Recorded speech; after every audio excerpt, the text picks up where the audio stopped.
Hi everybody, welcome to Disclosure Day. Today is the day. My name is Josh Horowitz. Hello New York and hello, yes, New York, you can cheer. Hello New York and hello to iMax theaters across the country, and in Canada, 178 theaters are watching this live. You guys are the real ones. You've come out opening night, and I know why you have. Nobody does it like the one and only Steven Spielberg. We can all agree on that, yes? Come on. He has delivered time and time again, Close Encounters, E.T., and this is something of a close of a trilogy. You guys are in for an amazing treat tonight, and because you are the real ones, because you came out first, we have a really special event for you today. Please welcome to the stage the one and only Emily Blunt, everybody, and the man himself, director Steven Spielberg, everybody. Give it up. Thank you. So, as I said, these are kind of the real ones, Steven, Emily. These are the ones that came out opening night in the best possible atmosphere. IMAX, they're seeing it on a giant screen, a great presentation. What do you want to say to them as they strap in for tonight's ride? Well, this is, you're here because we made this film for all of you. This was made for all of you. And it's something I've wanted to do for a long time, this particular story. And the genre, of course, I know very well, but this is not exactly the genre that you may be accustomed to. There's a lot of different layers and levels of the story, and I hope it surprises you. So where are you sitting in the theater? When you come to a screening, like in a room like this, what's the Steven Spielberg spot, and what are you eating? As close to the door as I can possibly get. You have an exit strategy. I have an exit strategy already. What about you, Emily? What's your strategy? I'd say right in the middle, like, yeah, where you are, yeah. So I know you've seen this one a couple times, and it's always hard for, like, I would imagine, an actor to separate themselves, but you kind of got emotional watching this one, didn't you? I mean, it's... Yes, I mean, the first time I saw it with Josh O'Connor, who's in the movie with me, and Steven never watches the movie with his cast. He's, like, elsewhere. Outside the door. Outside the door.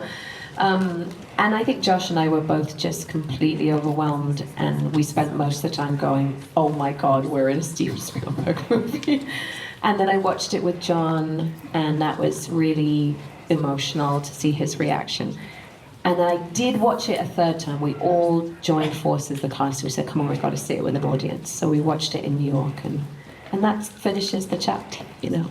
It is an audience movie. You make movies for audiences to enjoy that collective experience. And I referenced some of the films, some of the many classics you've made. And you've linked this to a degree with E.T. and Close Encounters in that this is kind of a summation film of that trilogy. Is that correct? Can you elaborate on that for us? Well, just that when Close Encounters, I made Close Encounters 50 years ago. We shot it in 1976, came out in 1977. And when I made the movie, it was based on what I believed. But I also am the kind of person that says seeing is believing it, because I had never seen a UFO. I made the movie from a yearning I had about communicating what I hope would someday be true, or perhaps was true. So I never called it science fiction. I always refer to Close Encounters as science speculation. But now, 50 years later, and then E.T. was our little second act, not little. Tiny little movie. It was intended to be little, and then it got out of control. That was a lovely thing to see happen. But when this subject matter started to go viral in terms of a credibility, I didn't want to make this movie an incredible movie. I wanted to make this movie a credible film about the whole UFO, UAP. I guess you could almost call it it's become a phenomenon more than it's become a mythology. Now people are talking about it. It's on Capitol Hill. Whistleblowers are coming forward. The Air Force and the Navy are talking about their experiences. There's a lot of eyewitnesses to this. Now there is video coming out, and that was just a complete coincidence, because none of that was happening when we made the movie. And it obviously, I think folks know enough to know that this movie kind of poses the question, if in fact this kind of information was ever disclosed, what happens? How do we react? Do we unite? Do we fracture? Are you guys pessimists or optimists when it comes to that? If this indeed comes to pass, what happens? Well, look, if it really indeed comes to pass, it'll be a mixed bag. I'm optimistic. This is something I think we can endure, and I think this is something we can take into all of our different culturally diverse belief systems. I really do. But it's going to be a very bumpy ride if it ever does come to pass. But I think that, it's more important, I think, to hear the truth than to continue to allow this to become a kind of subcultural conspiracy theory event. This is a fiction, by the way. Nobody has told me anything that you already don't know. I have not been given inside information. He is not all. need to know. No, I'm not need to stuff. know. I'm like on the lower end of that food chain. Because we're Hollywood, we make movies, we use our imaginations. But the credibility of what you're about to see, I think the foundation upon which the story, the science fiction story is told, is based on some pretty incredible facts. I mean, you've hit upon a sore point for Steven in that he has not been visited by aliens yet, and anybody, knows if anybody deserves it, it is Steven. If they come to Emily first, are you going to resent Emily at this point, Steven? I think if they come to anybody first, it should be a woman, not a man. That being said, if there's an alien out there, just email him at stevenspielberg@gmail.com, and we'll arrange the meeting, right? Look, you like all of us grew up a Steven Spielberg fan. The 8-year-old that fell in love with Jaws was horrified and fell in love with Jaws. Was that little girl on set with you think, when you made this movie? Yes, I mean, with all of us, I think we were all blown backwards that we were the chosen ones to be in a Steven Spielberg movie. The imprint and the fingerprints that Steven's movie have had on me have been so lasting and formative and inspiring, and I had a very hard time not just blurting all of this out when I first met him and trying to get him to kind of tell me Jaws stories and E.T. stories, which he has indulged all of us on set. I mean, we have barraged him with movie stories, but it's just a dream. It's a dream to be a part of someone who tells stories in such an extraordinary and mythic way. Is there a moment on set where you're like, oh yeah, only Steven Spielberg does movies in this way? I made a Steven Spielberg Do you mean every day? Yeah. Right, yeah. I mean, there are some classic set pieces. There's a train sequence and other things. We don't want to ruin it. You're about to see the movie. But yeah, those have to be pinch me moments when you and Josh are like in the middle of what you know is going to be an iconic scene. Yes, I mean, I don't want to ruin anything for you guys, but there is an epic train sequence that was very exciting for Josh and I to be in. So these folks here and around the country and Canada are watching this in IMAX today, Steven, which is obviously as premium a format as there is. I'm curious, like obviously the meaning for you having films play in a theater, but the meaning for it to play in IMAX in this kind of a format, and I'm curious, like in post, do you think about kind of attuning it to IMAX? Is that important to you to make sure it plays so well here? Yeah, because I think it fits the format very well of IMAX. Also, when you have a gargantuan screen experience like this, and you have the kind of sound system that you are completely surrounded with, and you're going to have this a tremendously vivid visual experience because of what IMAX offers. I mean, it is the best place to see movies today. It has been for many years.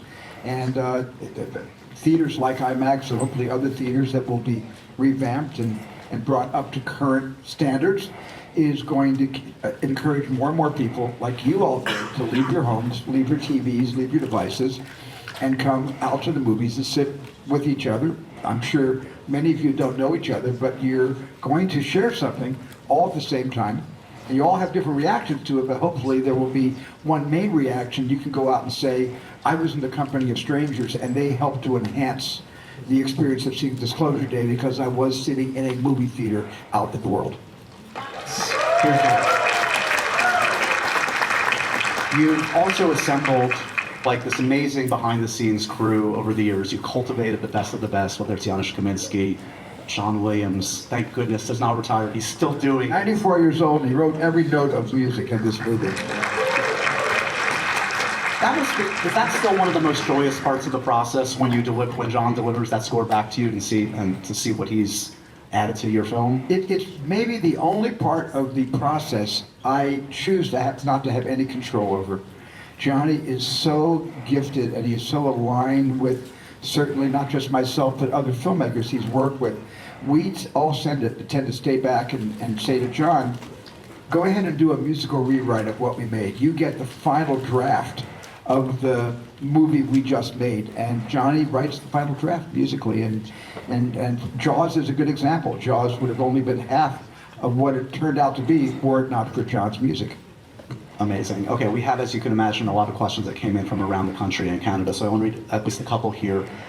This is for you, Mr. Spielberg. As a storyteller, I'm sure you have a lot of stories. Some take off into production, but some never might. How do you go about choosing which story to tell the audience next? Well, this is not a glib answer, but it's the truth. I don't choose the story. The story chooses me.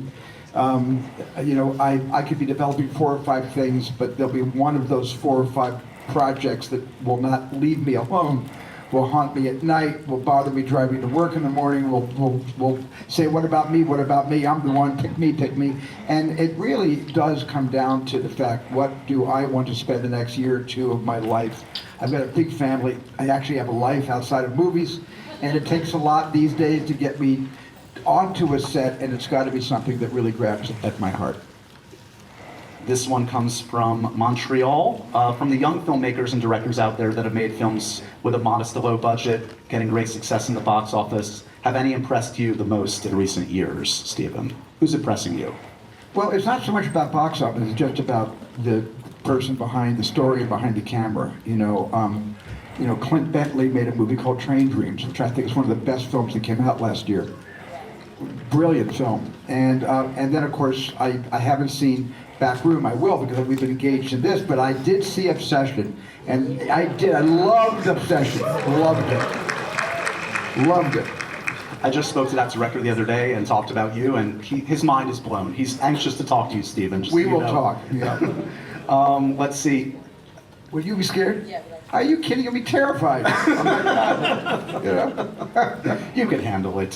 From Danny here, Emily, what are the top qualities Steven has as a director that makes him so unique? Get ready to vaporize, because I'm going to say some nice things.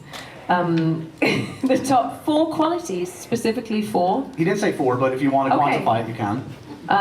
Well, it's kaleidoscopic, all of Steven's extraordinary qualities. I would say the collaboration is so rich.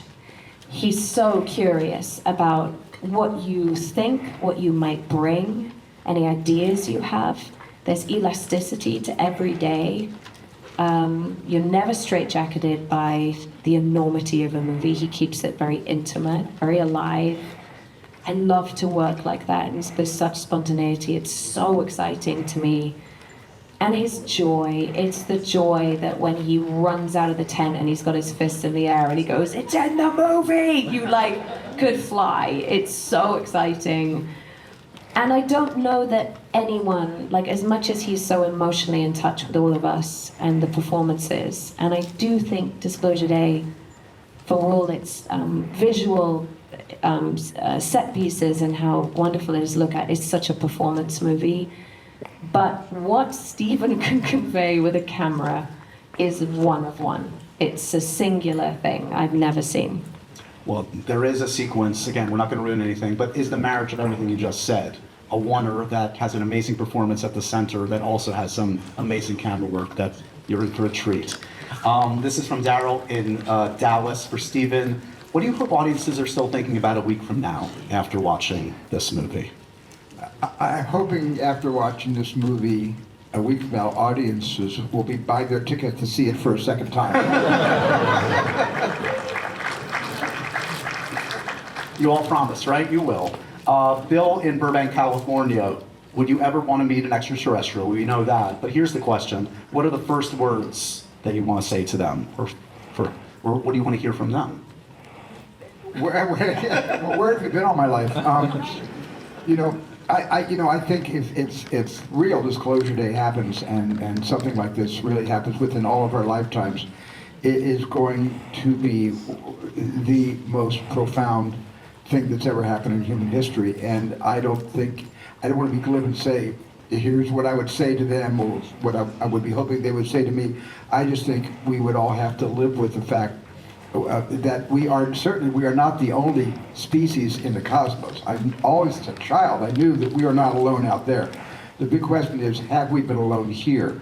And if it turns out that we haven't, then we're all going to have to, deal with that in our own ways.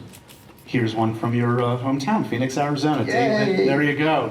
David would like to know, we talked about this a little bit, but where did the concept of the movie script come from? Maybe you can speak about, you obviously have David Kep back in the fold writing this one, but the story began with you. How it developed from those early notes on your iPad into what it became. Well, it's just that I was thinking, I wasn't really thinking about going down this rabbit hole for a third time. And I don't count War of the Worlds, and I don't count the films I produced, like the Men in Black series. But it's really been Close Encounters in E.T. And then in 2017, the New York Times had a front page story. It was written by Helene Cooper and Ralph Blumenthal and Leslie Kean.